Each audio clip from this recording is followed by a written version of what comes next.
hanya di Ayu Show, Friday with Ayu Show, Ayu Show. Sahabat Ayu Fridate, sore hari ini saya berada di Geometer School of Music, sebuah sekolah musik yang berada di Jakarta Selatan untuk menemui seorang pemuda sandal jepit. Siapakah dia? Kita akan langsung bertemu dan ngobrol dengan dia tentang kisah hidupnya yang sangat inspiratif dan menarik. Ingin tahu obrolannya seperti apa? Ikut saya.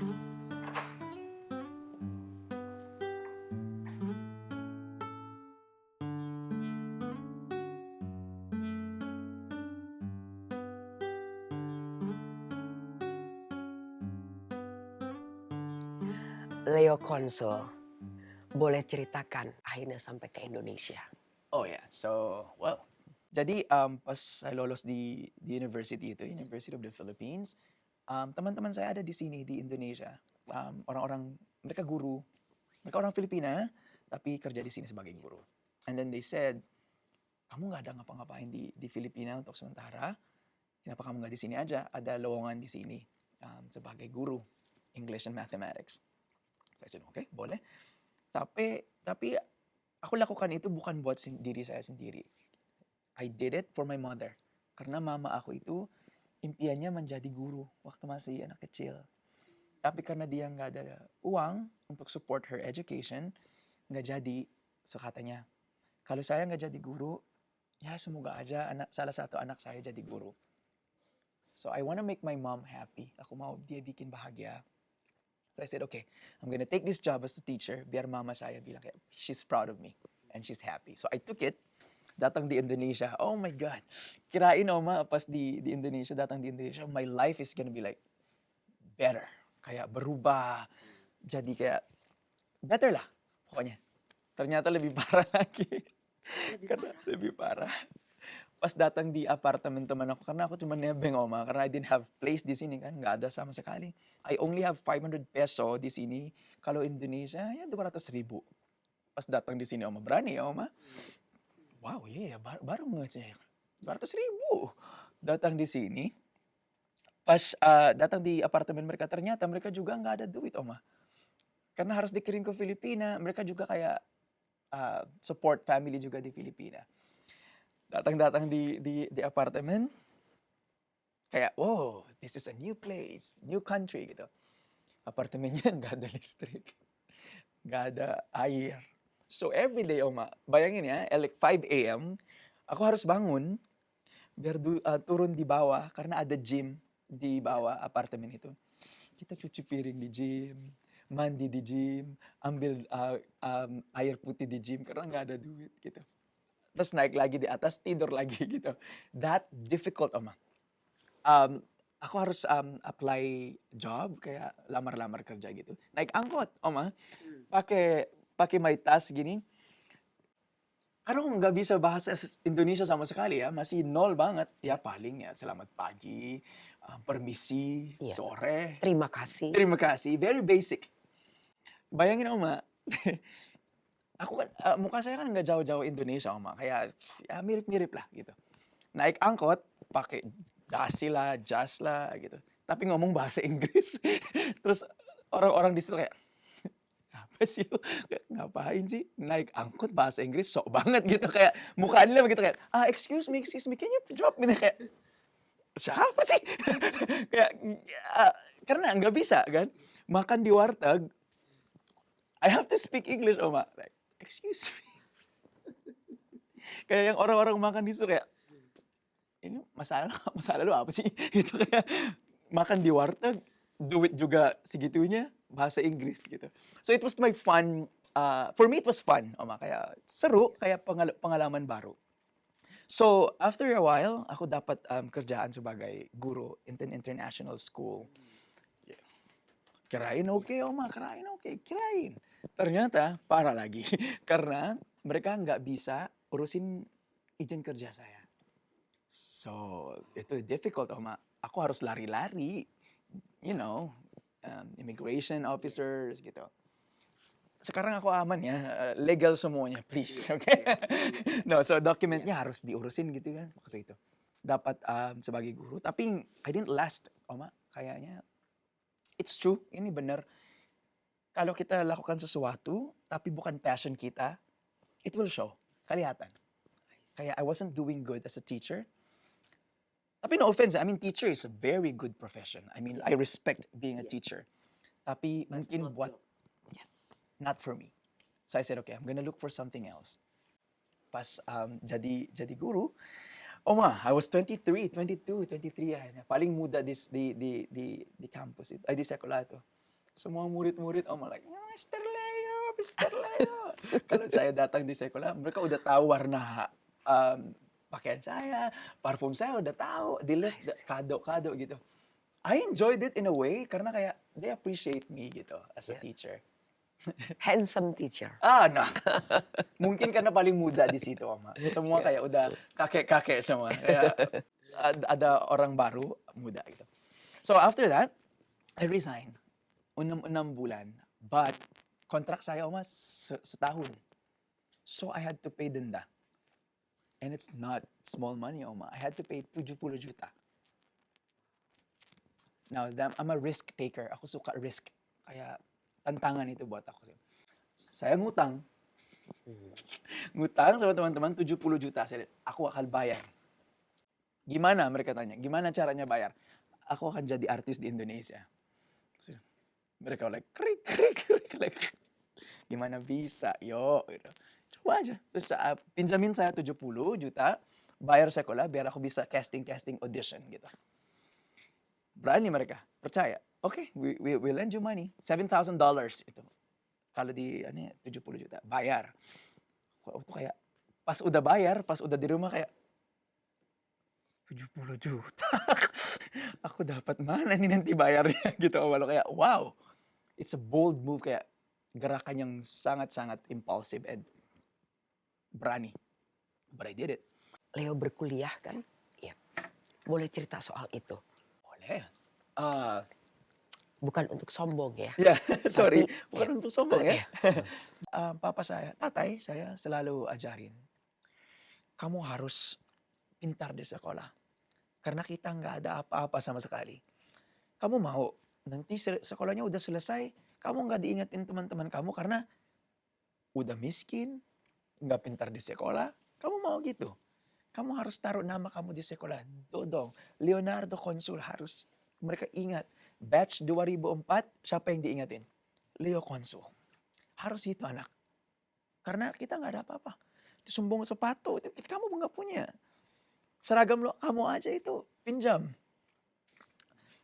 Pakai sandal jepit di sekolah gitu. So I said, okay, I have to be smart at school gitu.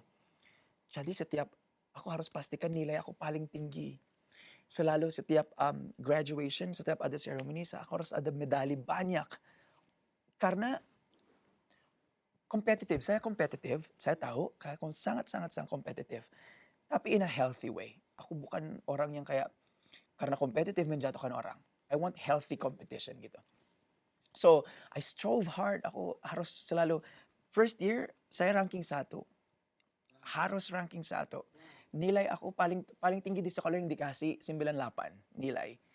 My grade is always 98. I always made sure, Oma. Walaupun di rumah kita, kalau ako harus belajar, kita nggak ada listrik, cuman lampu yang pakai oil gas gitu. Pagi-paginya hidung saya udah hitam karena apinya, no problem. Ako sampai habis bersih bis, langsung pulang harus belajar dulu sebelum tidur. Just to make sure nilai saya bagus. Dari nilai-nilai itu, saya dapat jadi beasiswa. So, I got scholarship. Jadi, I didn't have to pay anything di sekolah. And then, ito yung bikin papa dan mama saya bangga karena anak ini bisa mandiri. We don't have to work hard buat anak ini. Karena dia tahu tujuannya apa di hidup ini. Gitu. So, every event, yang dipanggil siya pa principal, Leo Consul. President di sekolah, Leo Consul. Top scholar, Leo Consul. It has to be like that, Oma. Sampai di otak saya sendiri kayak, no Leo, you can do better. Selalu pikirin kompetisi kamu bukan orang, tapi diri kamu sendiri. kalau kamu better kemarin, hari ini harus best. That's my mindset. Jadi, tapi karena keadaan saya sangat-sangat susah, Oma, ada sebelum lulus sekolah, high school, saya sakit. 1 week. 1 minggu, saya nggak bisa sekolah, nggak bisa ujian. Jadi my nilai dropped. Like really dropped. So, akhirnya saya lulus tapi ranking 4. Di sekitar 175 orang, saya ranking 4. I was disappointed, Oma. Very, very disappointed. Like, you can do better. Kamu bisa sih. Tapi dengan keadaan ini, you have no control. Ya kan? Kadang-kadang kejadian di hidup ini, ya dari Tuhan kita nggak bisa kontrol lagi. This is meant to happen, jadi deal with it. Then I have to absorb like, okay, kamu ranking 4, nggak apa-apa, nggak masalah. Next, apanya, Leo? Dong, apa nextnya? Aku harus masuk di universitas paling tinggi, paling bergengsi di Filipina. Do it. University of University of the Philippines. So I said, okay, ako butuh duit, pinjam sama principal kita dari sekolah, biar ako bisa entrance exam untuk masuk di situ. Semua orang-orang yang take examination about entrance, mereka bawanya makanannya luar biasa, Oma. Luar biasa. Dibawain orang tua, saya sendiri. I was having a bottle mineral water and just biscuits gitu. Biscuit doang. Sehari examinationnya. Pusing, Oma. Dari awal, I think it was 8 a.m. until 6 p.m. Kita nggak bisa keluar. Karena cheating kalau bisa keluar kan. So I took the examination. Pas habis exam itu keluar kayak, kayaknya kurang puas deh. My feeling is like, kurang gitu. But remain positive. Just wait for the result. Months after, habis beberapa bulan, I received an envelope di sekolah. Terus ako dipanggil sama principal kita, ketua. Leo, dong, masuk ke kantor dong. Terus I got the envelope from the University of the Philippines. Salah satu universitas yang saya ambil, Oma. Nggak ada lagi. Karena papa saya bilang, kalau kamu nggak masuk di sini, kamu nggak kuliah. Karena kalau masuk di situ, gratis. Free. Government pay for you. Karena harus nilai yang tinggi, examinationnya harus ada nilai yang misalnya 90% harus lewat itu. Kalau nggak masuk.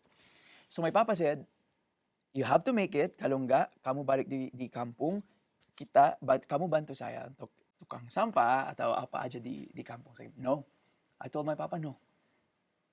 That's not gonna happen. Ako nggak mau, pa. I can make it. Pas diantar amplop itu, I was shaking, Oma. Karena itu penentuan.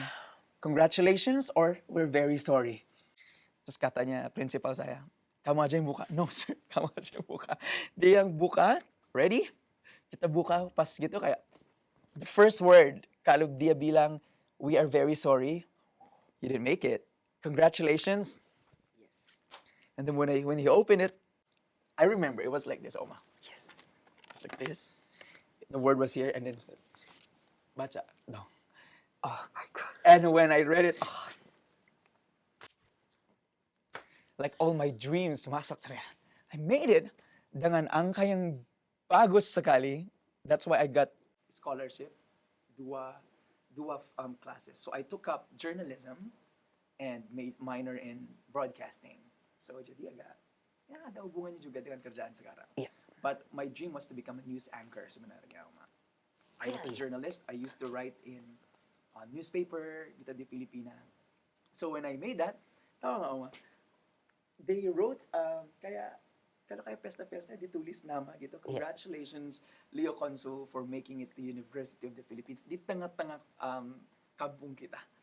And then my papa would always go down there and he's like, that's my son. Wow. So like, I made him proud. Kadang-kadang di hidup ini, we can make people proud. Bukan dari material stuff gitu. Simple stuff like this, bikin orang tua saya happy. I'm happy already, Oma. Yeah. So itu kebanggaan pertama yang saya kasih buat Papa. So when I graduated, Oma, this is no joke, ya. Kan graduation kan, paling ada award, best student, best. Saya dapat 16 medali. Wow. 16. Tapi nggak ada orang yang datangin aku, Ma. So they were like, mana papanya, mana mama? Papa, saya udah ngerti karena dia nggak suka kayak event-event kayak gitu karena dia malu dengan penampilannya kayak gitu sebenarnya. So dia bilang, anak, maaf saya nggak bisa antarin kamu untuk kasih medali gitu. My mama, she left me. Dia tinggalin saya waktu itu. Karena bekerja. Yes, tapi nggak ada kabar sama sekali. So I was waiting. Pas naik di panggung, best student of the year, 1. Turun lagi. Best in English, naik turun lagi. And then mereka tanya, nggak ada yang datang untuk ini. Gitu kayak, I worked hard, Oma. Kayak kerja keras biar bikin mereka bangga. Tapi nggak ada orang yang untuk appreciate waktu itu, yang moment aku itu. Jadi, I came up, dan MC-nya bilang, Mr. Leo Consul, kamu nggak usah turun ya. Kita kasih semuanya aja di sini. So I stayed there. And then I was looking, karena agak tinggi, Oma, panggungnya. I was looking kayak, berharap kayak ada orang yang lari kayak, ada saya, mamanya. Nobody came. Gak ada. So I said, it was my proud moment, kebanggaan banget, very proud moment. At the same time, very sad moment. Duanya at the same time, Oma, kaya. How do you deal with that? Bangga di satu sisi, sangat-sangat kecewa di satu sisi karena no one is there to help me. But as always, positive person, I was very proud of myself. Jadi pas dikasih semuanya, congratulations with all my classmates gitu. And then after that, 16 medali Papa yang ambil. Dia taruh di satu kotak, diambil semua. And dia sampai sekarang kalau dia ketemu teman-teman, he would bring it, Oma, bawa, ini anak saya dapatnya gini. Hafal, Oma. Dia best ini medali. Ini. Sampai, karena my papa said, saya nggak punya apa-apa, tapi ini harta saya. Sampai saya nggak ada di dunia ini. Papa selalu juga mengajarkan kejujuran. Dan apa yang kita dapat, yang penting adalah halal. Correct. Bukan nilainya. Ya ini, Oma, nggak ada yang tahu, nggak banyak maksudnya, karena saya juga nggak publisikan. Tapi I used to be a member of boy band di Indonesia. Jadi ikut casting, katanya kita cari yang bisa nyanyi, well, good looking mungkin gitu, bisa dance. Aku datang dong casting, Oma, and then nyanyi di situ, dance di situ. Apa yang mereka suruh, saya lakukan. Then the following day mereka bilang, okay, kamu lolos. Jadi salah satu membernya boy band ini. Kita rekaman, kita latihan. Oma, imagine 6 months. Kita latihan. Kita rekaman, segala macam. Training, 6 bulan, dance-nya, gym-nya, segala macam. Pas mau bikin music video, saya dikeluarin. Katanya, kita nggak bisa kerjain izin kerjanya. Nanti kamu illegal. Labelnya nggak mau. Saya kata, I worked hard. Aku kayak patah hati banget, Oma. Kayak aku kerja keras untuk dapatin momen ini. Pas mereka perform, first time mereka manggung, I was watching on TV, Oma. Di kosan ako yung nggak ada jendela. TV yang setebal apa. I was watching, it's like, I was supposed to be there. Harusnya ako sa di situ. Itu patah hati banget, Oma. Kaya my dream was like shattered, like crashed gitu. Ako bilang, again, as a positive person, ako bilang, mungkin ini bukan punya buat kamu. There's something else. Yeah. Just think about it, Leo. This is not for you. God has a better plan for you. So that's what I thought. Biar nggak sakit hati, Oma. Karena wow, I was down banget. Ya, banyak commercial di sini, banyak iklan di sini, Oma. Pernah jadi ulat saya. Pucuk. Anyway. Biar dapat duit untuk bayar kosan. Kalau enggak, gimana tuh? Dan 70 juta. 70 juta I have to pay. Dan dari situ, aku udah mau nyerah, Oma. Ada casting, dipanggil, kita cari host katanya. Terus datang di situ, di salah satu stasiun TV. Saya lagi queuing gitu. Terus orang-orangnya Uya Kuya, Narji, Gading Martin, Raffi Ahmad yang ada di kayaknya aku pernah lihat di semua ini di TV kayak wow, nggak mungkin saya dapat ini, kan? Saya turun lagi, turun pulang. Taxi driver. Oh my God, I owe this taxi driver. Sayangnya, pas masuk dia bilang, dari mana mas? Ada mau audisi bang, ay pak di atas tadi. Dengan bahasa saya yang patah-patah banget. Audisi atas. Tapi I was scared. Aku bilang aku takut pak karena semua sudah artis nggak mungkin dapat gitu. Ya coba aja mas, katanya. Siapa tahu. Katanya. Terus mikir. Iya ya pak. Terus, aku balikin ya. Dia balikin saya di stasiun TV itu. Di Senayan. Masuk di situ. Ya kayak blessing, kayak kamu bisa. Turun, naik lagi. Pas atas kayak, oke, dikasih script. Banyak sekali. Panjang, Oma, panjang. And bahasa Bahasa Indonesia. Oh, yes. And aku, hafalin kan, Oma? Hafal. Tapi pas casting, pas ada kamera, berantakan semua, Oma. Yang kata-kata yang masih ada di depan, aku udah sebut di belakang gitu, kayak di-mix semua. Mereka ketawa, satu ruangan ketawa semua kayak, oh no, kayaknya enggak deh. Aku cuma jadi kayak clown di sini, kayak udah pulang aja deh. Terima kasih Matas, makasih ya udah datang. Mas boleh foto nggak? Bentar, difotoin. Foto. Pas itu kayak udah, aku udah booking tiket balik ke Filipina. Like, this is it. Aku mungkin nggak destined to be here in Indonesia sebagai artis. Mau pulang, booking segala macam. Besok-besoknya dikirim message like, kamu masuk sebagai hostnya, salah satu hostnya. So, what? di kamera kayak mau guling-guling apa tuh, Oma? Iya. Oh, I was like, you made it. Teriak-teriak, ibu kosan aku, saya kenapa Mas Leo, ada apa? So I was very happy. Pas datang di kantornya, kita ketemu semua host, 14 host, Oma, yang diambil. Karena itu franchise. Ternyata itu franchise-nya dari Filipina. Acara Filipina yang diambil di sini. So when I read it, it's like, what? Pantesan gitu dapat gitu. Dan ternyata host pertama yang mereka ambil adalah saya. Karena mereka butuh orang Filipina yang bahasanya yang bisa dibully di set untuk jadi bahan gitu. Iya. So I got it. Dari situ I started working on TV. Jadi host yang gak jelas, basher pasti banyak, Oma. Banyak kayak setiap hari kayak, kenapa kita ambil host kayak gini? Kan banyak di Indonesia yang bisa, yang lancar bahasa Indonesianya gitu, yang bisa ngomong gitu kan. Ya tapi forget it, yang aku harus kerja biar ada uang. From there jadi host very big shows di Indonesia juga, Oma. So I'm very proud that I made it walaupun ako anak rantau, bukan orang Indonesia tapi di-accept di sini and welcome by fans.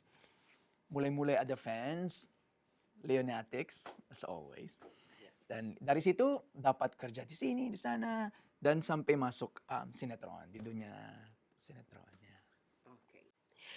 Leo, dari menjadi guru, karena inspirasinya datang dari Nanay atau Mama yang ingin jadi guru. Tapi kemudian ketika Leo sudah mendedikasikan diri menjadi guru, Leo ingin menjadi aktor di Indonesia. Itu dapat dari mana inspirasi itu? Inspirasinya dari dulu, Oma. Waktu anak kecil, saya suka ikut kayak drama club di sekolah, kayak theater gitu. Jadi kayak kalau aku nonton film gitu dari tetangga, balik rumah di depan kaca, aku acting sendiri, Oma. Kayak yang rokok gini, terus lihat ekspresinya, ikut-ikutin. Mungkin dari situ, dari anak kecil udah ada jiwanya. Jadi kayak yang lagi nonton, Oma, ya, kayak ekspresi mata yang gerak dikit gitu udah berarti aku ikutin, Oma. Jadi sampai ayah aku di belakang kayak ngapain tuh anak, kayak lihat-lihat di kaca gitu.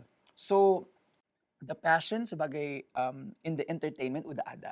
Saya juga nge-host di tengah-tengah rumah kita, kayak ada event-event malam kayak ya seru-seruan aja. Malam ini kakak saya mau nyanyi, saya MC-nya gitu-gitu. So they can see arah saya emang ke entertain, ke active, hyperactive. They say very like I'm talented gitu-gitu lah, Oma. So I said, mungkin bisa. So when I resigned, ako abis jadi guru, I said, ini moment saya. Mungkin ini, it's my time untuk wujudkan mimpi itu sebagai aktor atau host di entertainment industry. So jadi casting, casting. Then ada satu sutradara dari sinetron pertama saya yang Cinta yang Tertukar sama Yuki Kato. Itu sinetron pertama saya. Pas datang di casting room kayak gini, terus sutradaranya lihat saya gini. Ya, ini dia dapat role-nya. Belum casting, belum apa-apa. Saya lihat jiwa roh aktor ada di mata kamu katanya. Oke. Terus langsung syuting gitu. Aku nggak ada pengalaman sama sekali. Katanya kamu bisa. Udah ada, tinggal dikeluarin aja nanti kita bantuin gitu. Bahasa Indonesia. Tapi ada karakternya disesuaikan. Saya orang luar datang ke Indonesia. Dan ternyata penonton suka banget gitu dengan chemistry saya dan Yuki Kato. Jadi sukses sinetron. Tapi saya trauma karena capeknya. Capek banget dari stripping. Dan itu bisa pulang jam 4, mulai jam 8 pagi lagi. Kayak, wow, gini ternyata sinetronnya. Mungkin kaget.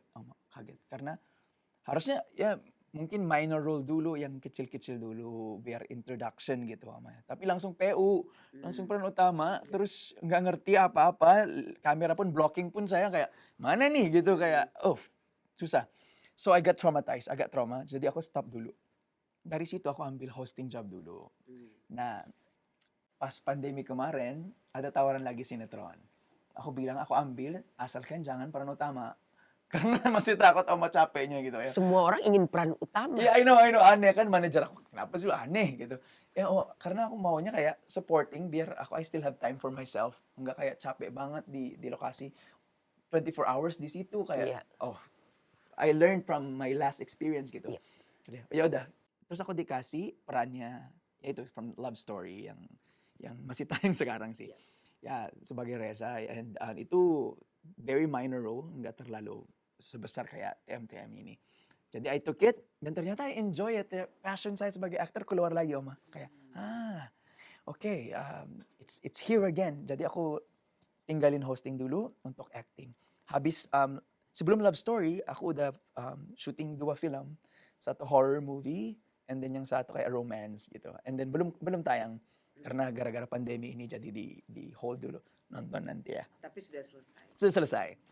Itu big movies. So, okay. Dari dunia film, habis love story, saya dapat langsung tawaran dari ini, di Verona. Terpaksa menikahi Tuan Muda. And my manager said, Leo, ini bukan PU. Oke, ambil. PPU ternyata. Kurang P. Terus pas lihat, pas awal-awal promo kita, masih oke. Berapa sih? Lama-lama, wow, banyak sekali ya, But the fact that viewers kita, penonton kita appreciate tokoh David, bikin saya semangat, Walaupun capek banget gitu, kayak, enggak, nanti penonton nonton ini, terus performance saya nggak bagus, kecewa mereka. They love my character already. Ya, walaupun capek-capek, do it. Do your best, Leo. Nggak apa-apa. Do it for them. So, I'm enjoying it now. Jadi kayak sebagai David, ajudan Tuan Muda. Tuan Muda yang cool, galak. Very cool, very galak. Pokoknya pas banget, Chris Lauren. Yes, oke. Memang terasa sih ya, Leo, energi dari fans, energi dari penonton, itu yang bikin kita semangat dan terus berjalan sampai sekarang ini. Nah, sebagai karakter David, menghidupkan karakter David, apa yang Leo sukai dari David dan apa yang Leo tidak sukai? Sukai, David itu, I like David karena dia itu sangat caring. Saya sama Leo juga kayaknya agak sama. Very caring. Kalau dia mencintai benar-benar full gitu. Dia sangat rela mengorbankan diri untuk orang lain. And that's very me, in real life. I remember when I was in high school, tinggal mau suapin gini, karena lapar man, mau makan, tas aku lihat anak, aku kasih. Biarin aku lapar, tapi anak ini makan. So ada kesamaannya dengan David gitu, kayak I will do everything for you. Biar kamu nyaman, aman, I will do it. Yang nggak suka Oma adalah kalau terlalu kasih semuanya ke orang nggak bagus juga Oma. Okay. Kalau kita mau mencintai seseorang, kita harus mencintai diri kita dulu sebelum kita mencintai orang. Nggak boleh kayak semua dikasih. Ujung-ujungnya, you're the loser. Katanya kalah kamu. Sisain berapa persen buat kamu. Jangan full. Learn from that, okay? Kita di dunia nyata juga, kalau kita mencintai orang, ya okay, we love them, tapi not 100%. Kalau hubungan ini rusak, apa yang sisa buat kamu? Love yourself before you love others. Setuju. Leo yang saya kenal selalu smile, tersenyum, tapi strong. Dan saya itu adalah anak tiri. Jadi I never met my real father gitu. Nggak pernah ketemu papa kandung saya. Waktu saya ketemu dia udah meninggal gitu. Hanya di Ayu Show, Friday with Ayu Show.